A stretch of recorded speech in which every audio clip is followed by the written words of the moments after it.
Something unusual happened on the World Cup stage. Something that looked like a split-second celebration, but quickly turned into a global football storm that nobody saw coming. A moment of joy after a goal. A gesture that lasts barely a second. Yet within minutes, it was everywhere. On screens, on phones, on social media timelines, breaking into debates far beyond football itself. And now the question echoing across the football world is simple but heavy. Is this just a celebration gone wrong, or something far bigger that FIFA might have to deal with? Before we go deeper into this story, make sure you are subscribed to FIFA Nation Report for full coverage of the FIFA World Cup 2026, because stories like this are exactly what this tournament is becoming famous for. And while you're here, drop your country in the comments and tell us who you are supporting this World Cup. Because the fans are now becoming just as important as the matches themselves. Because what happened in this match didn't just stay on the pitch. It spread fast. And once you understand how quickly it escalated, you start to realize why FIFA suddenly finds itself under pressure again. It all begins with a goal celebration that should have been forgotten within seconds.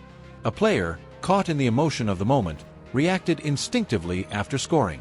But instead of the usual jump, hug, or simple gesture toward the crowd, he made a motion that many interpreted as a gun-like celebration. In a different context, in a different match, maybe it would have passed without consequence. Maybe it would have been ignored as emotion, passion, or adrenaline.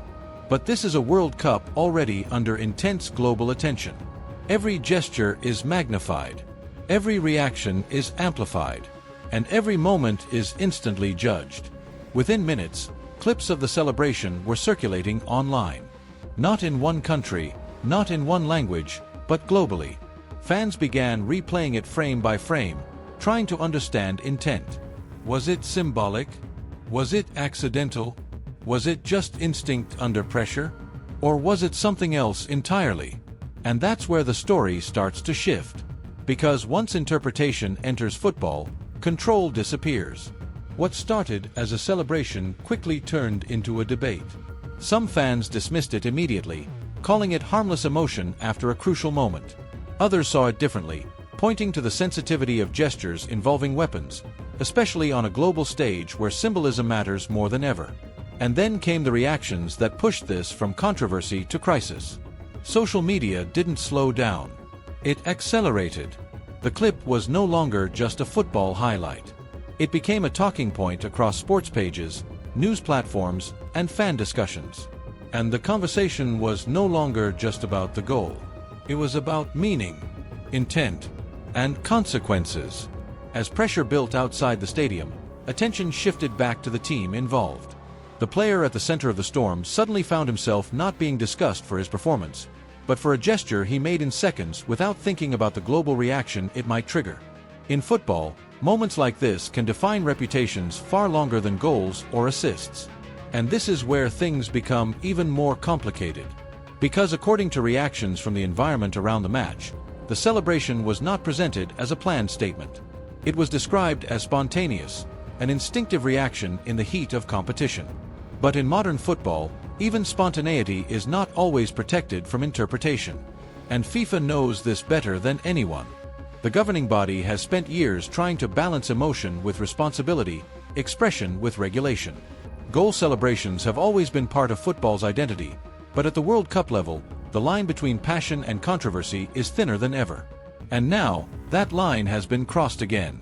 What makes this situation more intense is not just the gesture itself, but the timing. This World Cup is already under global scrutiny. Every match is analyzed instantly. Every incident becomes a trend. Every controversy grows before officials even have time to respond. And that raises the real question underneath all of this. How does FIFA respond to something that wasn't planned, but still went global? Because reactions are already divided. Some argue that football is losing its natural emotional expression, that players are being judged too harshly for split-second reactions that happen under pressure. Others insist that at the World Cup level, players are representatives of their nations, and every gesture carries weight beyond the game. And somewhere between these two extremes, FIFA has to decide what this moment really means. But while debates continue online, the match itself moves forward. The tournament doesn't stop. Fixtures keep coming. New stories replace old ones. Yet this incident refuses to disappear. because it touches something deeper than just one celebration. It touches the modern reality of football in the digital age, where nothing stays local, nothing stays private, and nothing stays small. A single movement can travel across the world in seconds, reshaped by opinions, captions, and interpretations that may have nothing to do with the original intent. And that is exactly why this moment has grown beyond the pitch. As the controversy builds, questions begin to emerge around discipline, intent, and consistency. Should celebrations like this be addressed formally, or should they be left to interpretation? Should context matter more than appearance? Or should visibility alone be enough to trigger action? And most importantly, where does FIFA draw the line without changing the emotional nature of football itself? Because if every gesture becomes a potential controversy, the game risks losing something fundamental.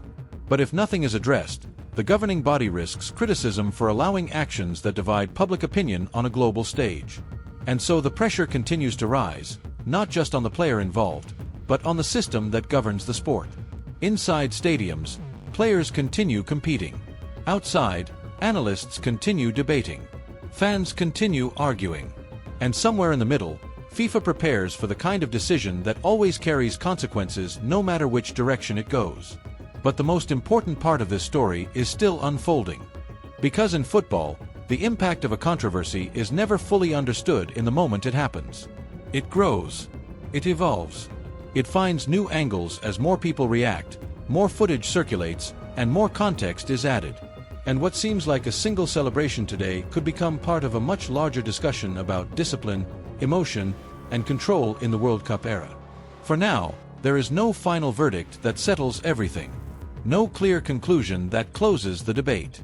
Only interpretations, reactions, and growing tension around what this moment really represents. And that leaves us with the question that matters most as this World Cup continues to unfold. Was this simply an emotional split-second celebration that went too far in interpretation? Or is it a sign that football at the highest level is entering an era where even instinct is no longer free from consequence? What do you think FIFA should do in a moment like this? And where do you stand when passion and perception collide on the world's biggest stage? The tension around this incident doesn't just fade with time, it actually grows stronger as more fans discover it from different angles, different replays, and different interpretations. In modern football, especially at a World Cup, nothing stays locked inside the stadium anymore. Every second of footage becomes material for global discussion, and that is exactly what is happening here. What makes this situation even more sensitive is how quickly narratives form online. A single gesture can be turned into a headline, then into an argument, and then into a full-blown controversy before the official bodies even release a statement. And by that time, public opinion is already divided. Inside the football world, there is always a struggle between emotion and responsibility.